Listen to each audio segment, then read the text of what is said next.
This is Leah Archibald here at aPriori's 2023 Manufacturing Insights Conference with our keynote speaker, Peter Zeihan.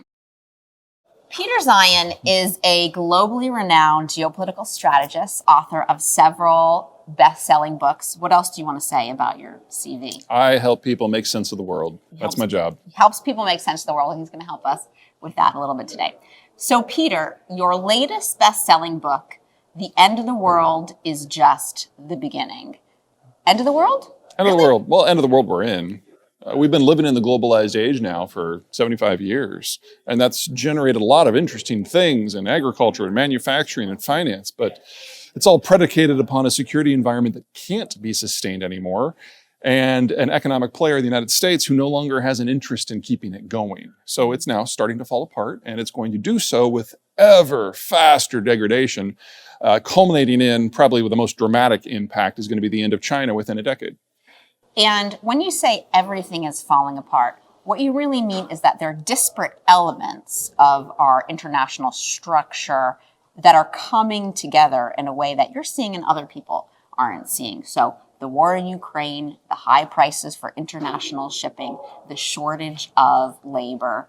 You're saying these are not isolated incidents. These are coming together into a kaleidoscope of catastrophe. Absolutely. Many of things have their roots in globalization. So part of what the Americans did back in the late 40s and early 50s is we tried to convince everybody that your old historical rivalries didn't matter anymore because we were going to maintain a global whole for everybody, and that allowed everyone to specialize, everyone to move up the value-added supply chain, everybody to industrialize. But that ultimately changed a lot of things. We started having fewer kids.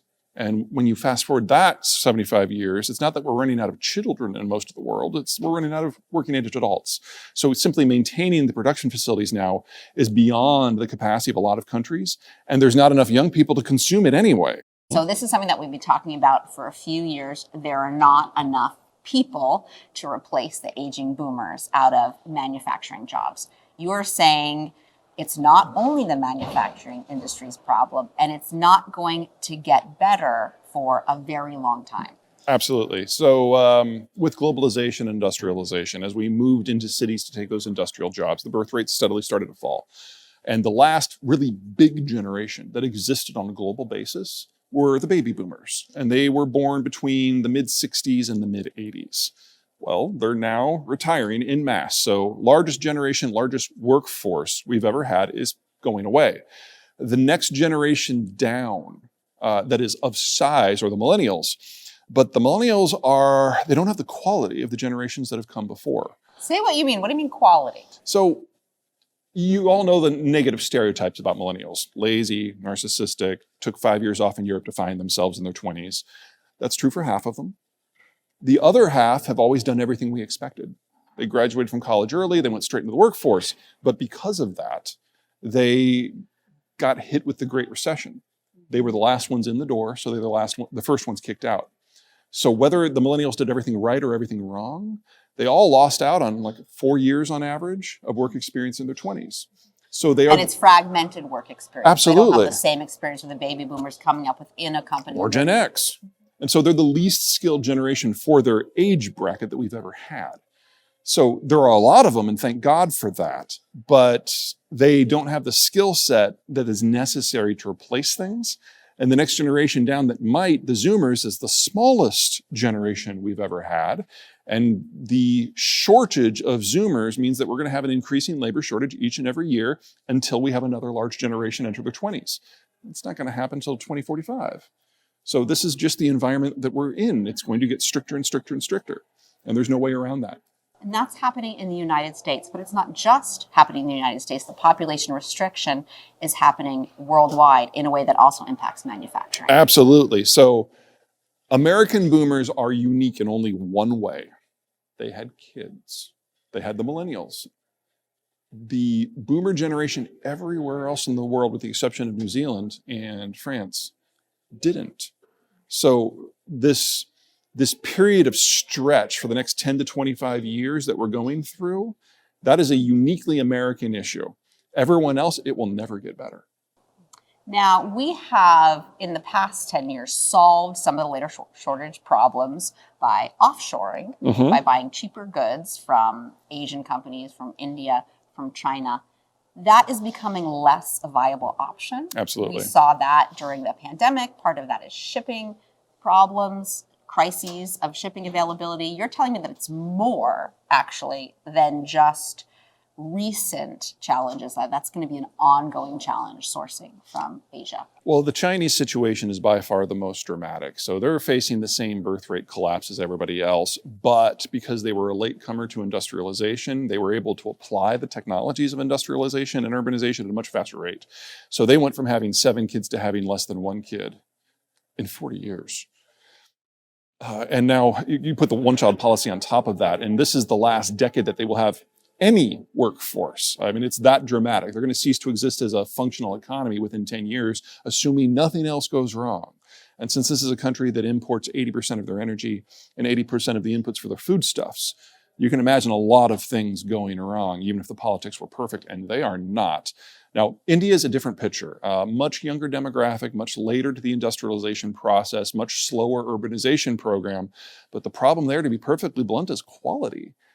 Their infrastructure is substandard. The country is overpopulated, so it's kind of hard to generate the capital that you need to move up the value-added chain. It's not that you don't have some very skilled Indians. You do. It's just that the very skilled Indians come to the United States. And as long as that is the environment, India can take a big chunk of the manufacturers market, but it will take it for itself. They won't be producing as part of a broader network. That's still globally significant, it's just not globally involved. So we need to look a lot closer to home for our labor situation. And this is what you're encouraging all countries to do, to what we've been calling reshoring or nearshoring. But you're even saying, like, don't talk about shores at all. Talk about what you can do inland within the United States. Well, I'd say the North American market. The advantage, I mean, the Mexicans bring us 2 huge advantages. Number one, it's a different demographic structure. They started the industrialization process like India late in the game. So it's a much younger workforce with much higher consumption per person that you're going to have in some of these rapidly aging systems.